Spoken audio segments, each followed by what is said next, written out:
Joyce டிவியின் இன்றைய முக்கிய செய்திகள். பாளையம் கோட்டையில் பாரத மோட்டார் மக்கள் கட்சியின் முக்கிய ஆலோசனை கூட்டம். 2026ஆம் ஆண்டு நடைபெறவுள்ள தமிழக சட்டமன்ற தேர்தலை முன்னிட்டு அரசியல் கட்சிகள் தங்கள் தேர்தல் பணிகளை இப்போதே முடுக்கிவிட்டுள்ளன.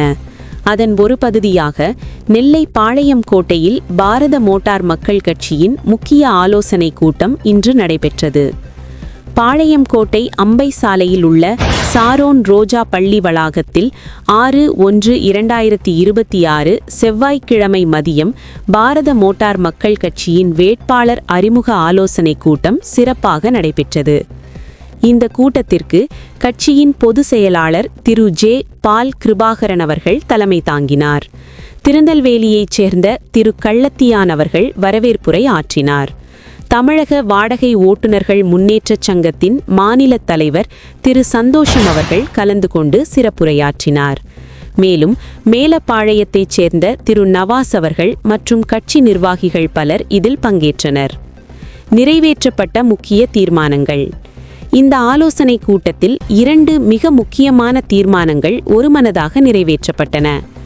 வேட்பாளர் அறிமுக விழா வரும் ஜனவரி 21ஆம் தேதி பாளையம் கோட்டையில் பிரம்மாண்டமான முறையில் வேட்பாளர் அறிமுக கூட்டத்தை நடத்துவது என முடிவு செய்யப்பட்டது.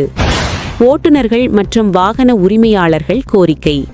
இந்தியாவின் மற்ற மாநிலங்களில் உள்ளது போல தமிழகத்திலும் 18+1 இருக்கைகள் கொண்ட வாகனங்களுக்கு அனுமதி வழங்க வேண்டுமென்றும் 18 ஆண்டுகள் பழமையான வாகனங்களுக்கான FC கட்டண உயர்வை ரத்து செய்ய வலியுறுத்தியும் மாபெரும் ஆர்ப்பாட்டம் நடத்துவது என தீர்மானிக்கப்பட்டது. நிகழ்வின் நிறைவாக கொங்கந்தான் பாறையைச் சேர்ந்த திரு யோவான் அவர்கள் நன்றியுரை வழங்கினார். தேர்தல் நெருங்கும் வேளையில் மோட்டார் வாகன தொழிலாளர்களின் உரிமைகளை முன்னிறுத்தி இக்கட்சி எடுத்துள்ள இந்த முயற்சி அரசியல் வட்டாரத்தில் கவனத்தை ஈர்த்துள்ளது.